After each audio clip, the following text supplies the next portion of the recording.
leverage your knowledge to success. Hello, my friends. Welcome to another episode of Adhitya Talks. Today we have Captain Gandhi with us on the show. Captain Bhupesh Gandhi is an author, a mariner, a founder, and a very interesting personality, and it's an honor to have him today. Captain Gandhi, welcome to the show. Before we talk to you about your book, I'd like to start with the person behind it. When you look back on your journey so far, what would you say has been the defining theme of your life? Okay, that's little, yes, I think that's a very relevant question. So, if I have to define my life in one sentence, it would be, what I say always to everyone, every horizon reveals another. That's what I have believed and I have learned and I have followed that. So, we spend our life chasing horizons. But no matter how far we travel, we never quite reach the final one. Every horizon simply reveals another waiting ahead. So for example, when we start our life, you have some dreams of becoming like you are doing some course now. So we all thought merchant navy became a captain, and then you know, want to be in a leadership position. And every time you arrive somewhere, life reveals a new horizon. And that's what I think I would like to say is my uh, philosophy of life. And one more thing I would like to add is I tell my children also and my people who have been in a training that if something can be done better, then it must be done better. Hmm. So that's another thing I always believe in, that there is no reason that we should compromise on anything less than if it can be done better, why not do it that way? So that's what I would like to say. Hmm. That's a amazing philosophy to have. And now I would like to inquire about your young life, how you were when you were a child. What kind of values did your parents unknowingly teach you that still guide you today? Mm. So, all parents in Indian parents, they always have normally will tell you the hard work, it's, I was always a kind of, I would say more like a curious kind of child. So my uncle and everyone who was around me, they always kind of tease me or told my parent that this guy, he asked so many questions always, but I don't know. That's how I was, and but what normally people would the values that they imbibe in you is that the integrity is the key factor in life and hard work. And now I have debate often on this on that today people talk about hard work, no smart work. But Hmm. even the whatever you call the smart work or whatever name you give it, but you still need to no one ever has excelled in anything, be it sport, be it any profession. Uh, Smart work, you can do that work a bit better, but the hard work, I think, putting a number of hours and putting all you have and practice is what makes things, shine in life. That's what I think. Yeah. So growing up, what did success mean to you? And what advice would you give to your 20-year-old self right now if you could give some advice? Hmm. So, for us at that time when we were growing up, I grew up also in a small town. So that time, what was the success meant essentially was, like scoring good marks in the class and being all those standard kind of milestones. But as I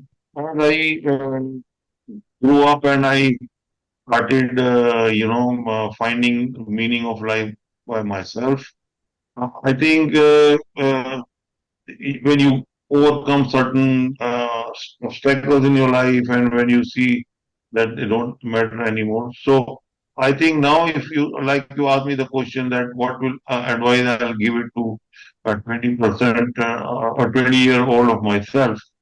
So I would say that don't worry about anything. When you just put in best you can in anything that you do. So when Yeah. you start to do things with your full this thing into it, then you will start to find that you are giving it your best, and that's what you need to do. Hmm. So you just want to help your You don't need to younger prove self, yourself, but yeah, build a mindset to improve themselves continually and always be in a stage of metamorphosis. All right. So I you mean, the started off peers, they with always, you don't need to prove yourself to your peers that, you are the best. You just keep doing what you're doing, and then the life itself takes care of your trajectory. yes, sir. So initially you started off with maritime. So why Mm. maritime and a profession such like a profession that most people know so little about?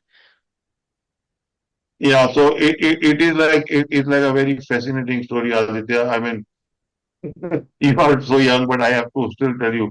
So it is out of fascination. I was from a small town. I went to a kind of family wedding, and then there was a very smart and handsome looking guy in a very smart suit. I still remember it was a white suit, and everyone was looking at him admiringly. And then somehow that so he turned out to be the friend of that cousin of mine whose wedding it was, and this guy was a merchant navy officer. So we all said, "Wow!" Everyone. I mean, he stood apart, and believe me, those days it was something. I'm talking about, maybe a year, something like 70s, late mid 70s or something.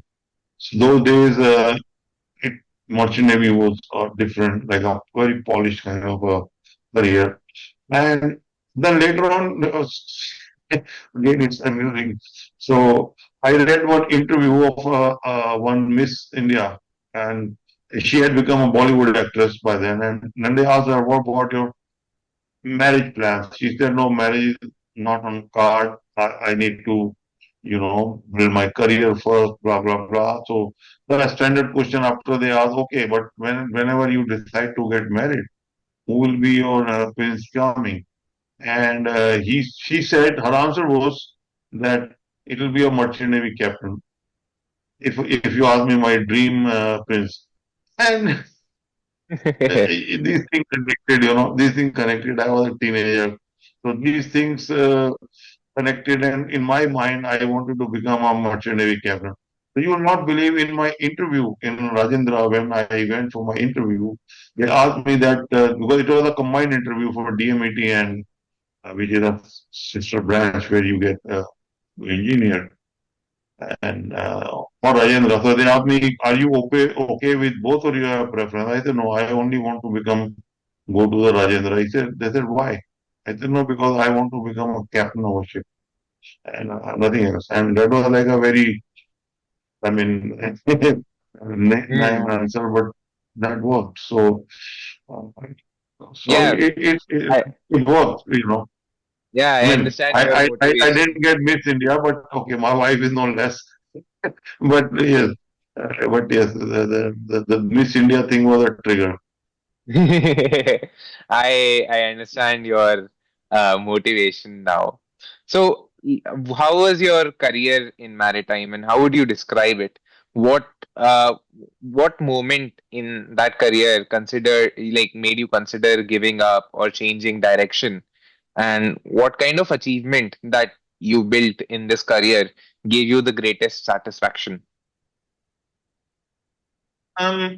See, first of all, when we joined, it was more of an adventure, like I said. So joining sea, and we came from very much hinterland. Never, I'm not talking about 70, late 70s, when there was not so much media, there was not so much of information flow.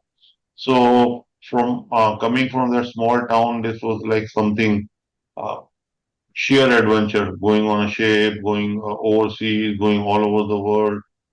But eventually, I started enjoying the profession, the skills that you learn, the things that when I came home, sometimes you'll be surprised. Person who has worked at sea, he learns so many, I would say, life skills. So you learn to do how to do things more systematically, properly, even housekeeping. When you're growing up at house, you don't. But on a ship, when you need to take care of things by yourself, so you start to become. So I really loved all that, and it was amazing. I really loved sea life all around. I never had a moment of this thing. But there was, of course, issues when we had jobless situations. So I was forced into a very strange situation when I want so my ambition, another ambition earlier was to become a police officer. All kids. So I used to see movies and I wanted to become an IPS officer. But when this happened, I did my graduation at 18. So I was very young. Hmm. And those days, minimum age required to appear for IPS was 21. Hmm. So I was underage by 3 years, and then I couldn't do it. But when this job unemployment thing happened, I thought this is the right time to switch back to my original another thing. But somewhere down the line, my dad asked me a question. He said, "Look, you are preparing for something else. But if your company calls you back tomorrow and they say you are joining in a week, would you still continue doing this, or would you go back?" I said, "Of course, I'll go back. I love that life." He said, "Then don't waste your time. It's just a matter of time. It's just cyclic thing." But I, and then eventually he was right. So things changed and we came back to sea and life continued on at sea. But eventually I did decide to give up when my children, my first son was born and he did sail with us till he was 3. Then we had to put him to school and then, of course, he couldn't continue to go with us because he had to go to school. So I said, I'm not going to stay without my son. So I took up a teaching job, and that's how I think. I'm not sure. Maybe Ashish, your dad, was during my time a cadet. So I started teaching on the same institute where I was taught like Rajendra, Chanakya, like that. So okay, that's how I transformed from there to show life, and then eventually I did teaching for a couple of years. Then I went into commercial. I did a lot of time in commercial fixing ships and things like that. And I worked with the largest steel company in the world today, ArcelorMittal. So they had a steel plant in India, first one called Nippon Danro Ispat. I was general manager for chartering the ships and running the port. We had a private port.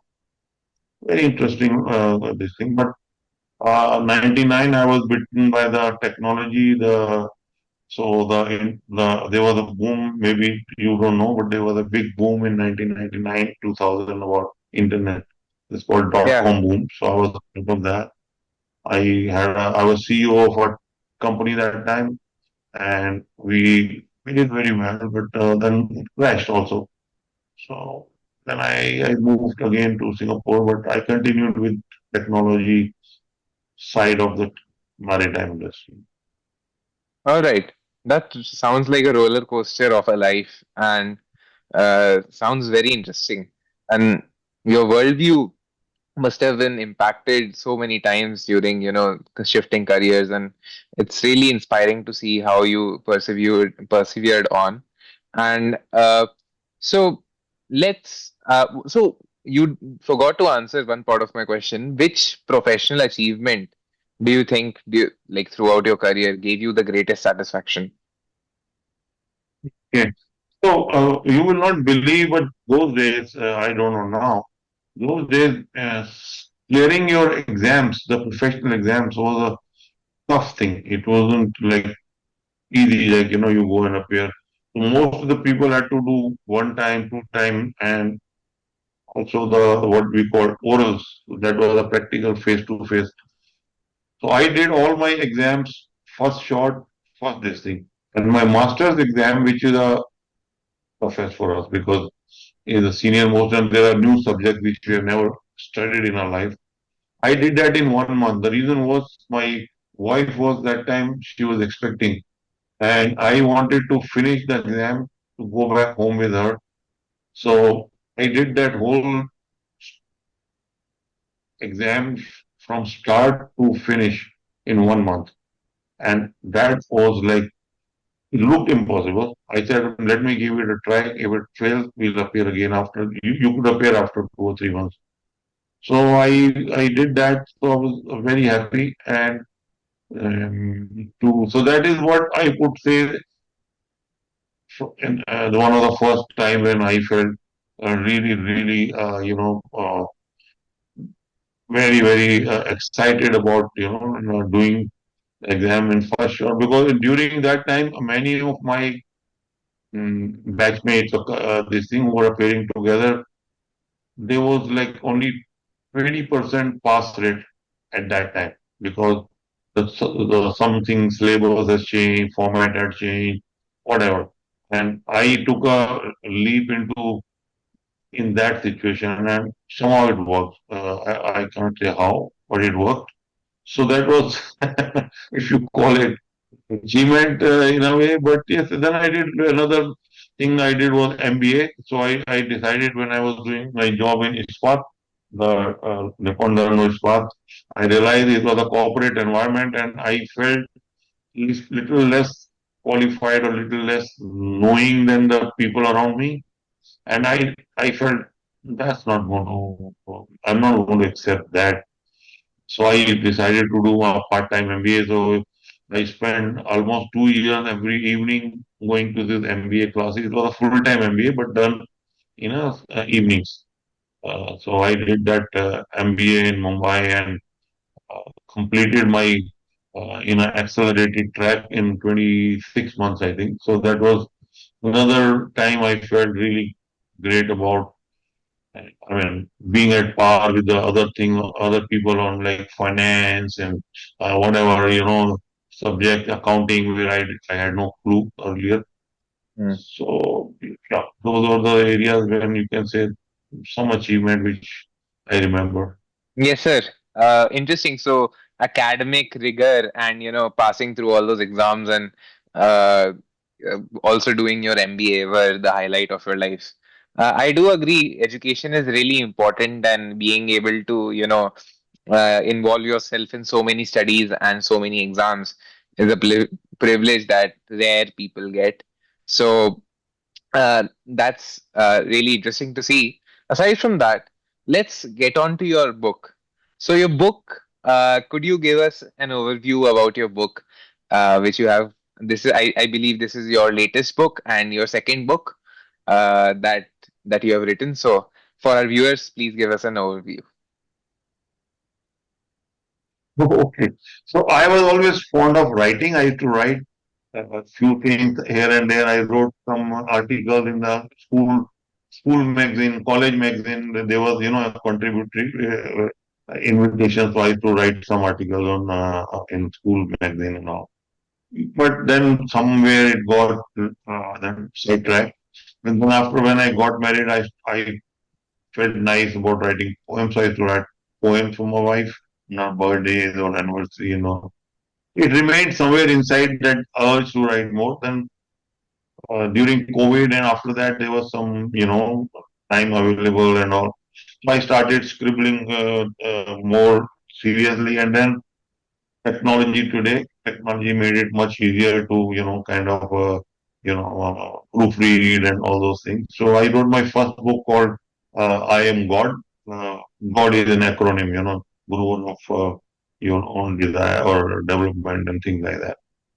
So, and then I got good feedback from people who read it.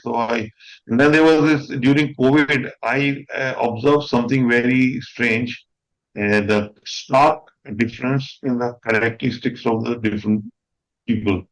Like, so I live in Singapore for many years and I love this place, but the people here are very, react differently to the situation than we do in India. So I call it core allegory in my start of my book. So the lions, they are very disciplined, orderly. They follow. they move in a herd, they follow certain pattern, whereas tiger always stays alone and he is more instinct driven.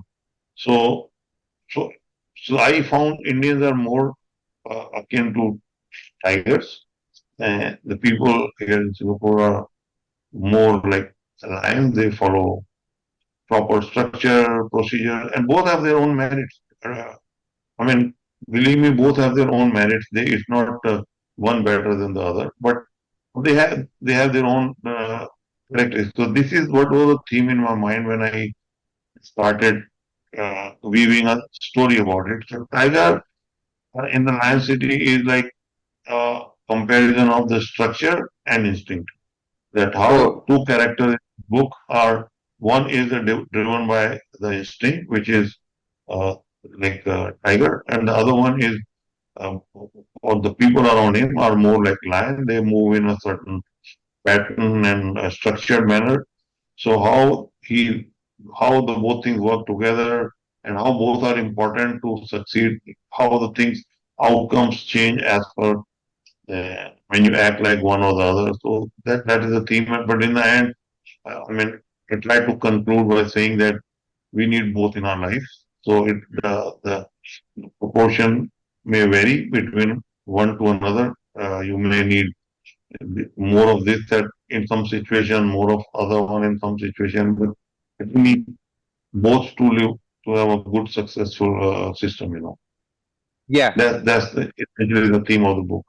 Yeah, so it's The Tiger in the Lion City, the name of the book. Mm. And my viewers, I'll put a link in the description where you can check out the book. And, if you are interested, you can purchase it as well to show support to Sir. And aside from that, the book is a very interesting one. I've not read it as of now, but I've gone through a synopsis of it, and it really seems interesting by the way it handles, and like how you observe people and systems so deeply, and you see the interaction between two types of instincts, individualistic instinct and a communal instinct, which is the lion, and which of the instinct you should have to succeed in life, and what is the alchemy between these two kinds of attitudes that you really need to succeed in life. So obviously now it's in my reading list. I'll read it someday. Now I really do have a very big list of books that I Okay. have to Have read. your feedback on that. Yeah. So it seems really interesting, and I look forward to it. So now let's talk about how you got interested in this line of thought. What fascinates you most about how societies function? So like I said, it sheerly by observation, and it became much more,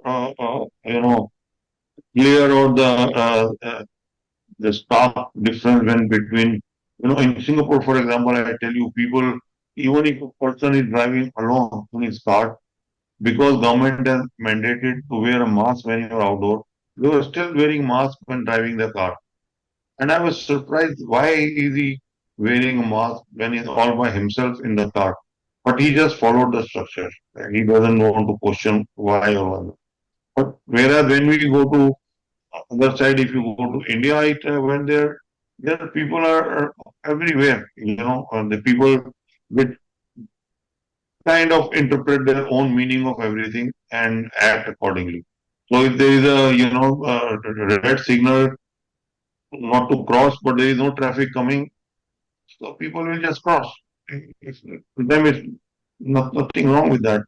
But in Singapore, you will find even if there is a deserted street and there is a signal not crossed, the person will not cross because that's how he believes you must follow the structure. Now, these are extreme examples, but there is, of course, a good this thing somewhere in between also. So I found this is a bit strange, but ultimately I do say that the last chapter of my book is the tiger is lionized. So eventually when he lives there for a few years, he also starts to realize there is a value to being structured. So he starts to also when he sees a queue, he just stands in a queue. In the beginning, So this is how you start to understand that, appreciate each other.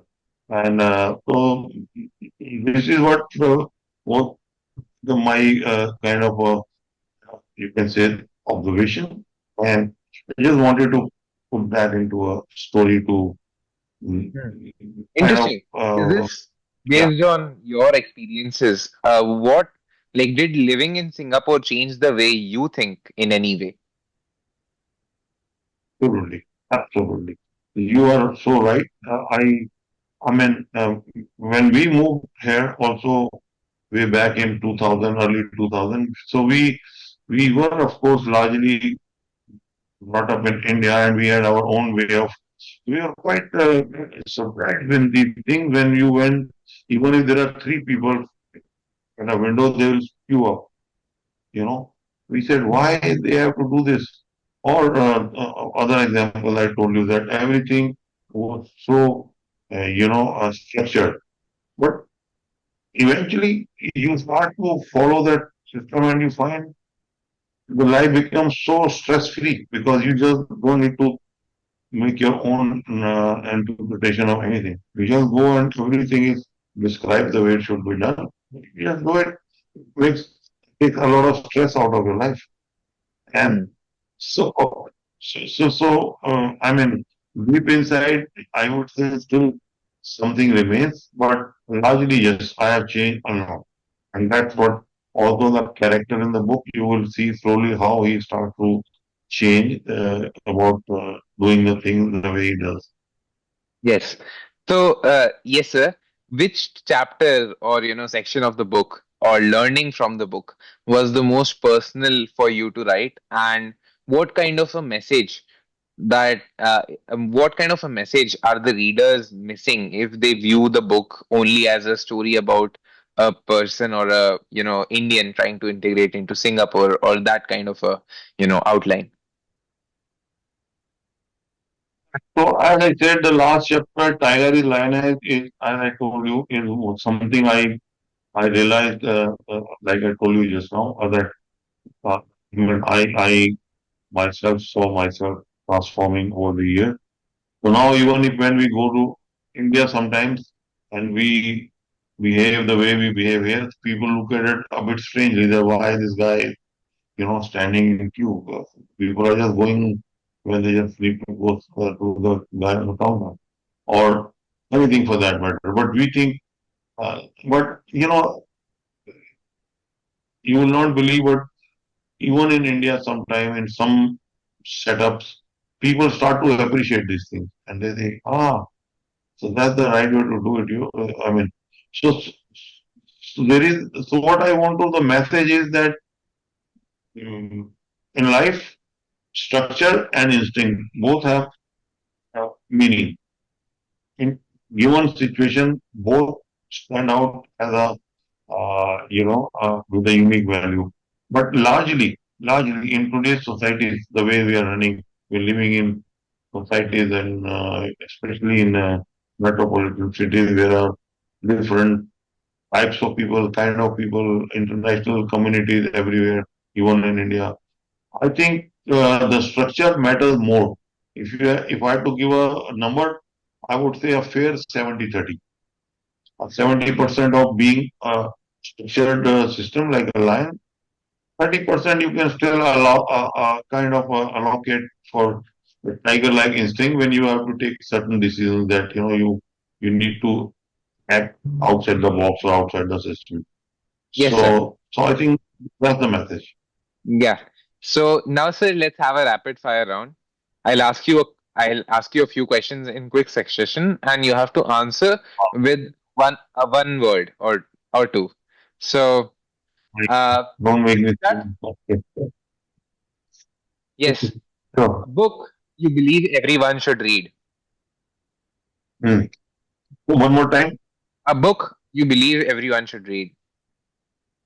That is that the one that that was a zero something. My bad. This is a book for by this guy who founded PayPal. I love that book from zero to Zero to zero one. to one. I think zero Yeah, to one. zero to one. Zero, Yeah, zero a to one. city. Zero to Yeah, one. So that's a great book. that's my favorite book, and I think everyone should read that book to understand what is innovation. So Yes. it's not like making something better, but creating something from nowhere. So that's where Okay. I get a lot of A inspiration from city, that book. a city everyone should experience. A city everyone should experience. I think Singapore Okay. is something is an example by itself Uh, how efficiently the system is run. Sir, Sorry, you have to answer in it's only a bit. one word. Oh, Yeah. oh. Okay. A habit that changed your life. Being integral to myself. I always say, even if no one is noticing, no one watches, I should be this A, a integral to myself. quality, a quality every leader needs. Empathy. You must have, other than leading people, you must have a full empathy for your team. Hmm. One word that defines success for you. One word that defines success for me, like I told you just now, if something can be done better, if it is done better, I think that's success. One word that meaningfully, describes your life. I would say that, like I said, that exploring new horizons. So every horizon brings a new horizon. That's what I think is my discovery of life. All right. And a mistake young professionals should avoid. I think it's that, if you say that you have arrived at no, never ever, if you assume you have arrived, growth never ends. So you should keep looking at every destination as a step for the next one. Yes, sir. Amazing. So that concludes the round. And lastly, sir, it was fun to discuss with you, and hopefully your, this discussion inside like creates interest in our viewers to, go and check out your book. And I'll put the link in the description. Please check it out. So for closing reflection, sir, imagine this conversation is being watched 50 years from now. Your career, titles, achievements, and even this book may become history. What is one message that you would want future generations to remember from your life? Hmm. So I think I would say talent matters, hard work matters, ambition matters, but none of them achieve their full potential in isolation. Individuals need structure, and structures need individuals. So this is my message that never assume that if you are going to follow a structure that limits you, or if you are going to do act as individual, you are missing out. So both matter, and when you put these two things together in your mind in the right manner, that's what will make you absolutely balanced personality. Yes. It's an amalgamation of hard work and talent that leads you to become successful. And instinctually, you should have your own, individuality as well as having a sense of communalism and supporting the community and following the structure of the community. And that is what leads you to become successful. And that is a gist of your conversation with me as well today. And I will really carry forward this idea and this way of thinking with me, and hopefully my viewers also share the same belief.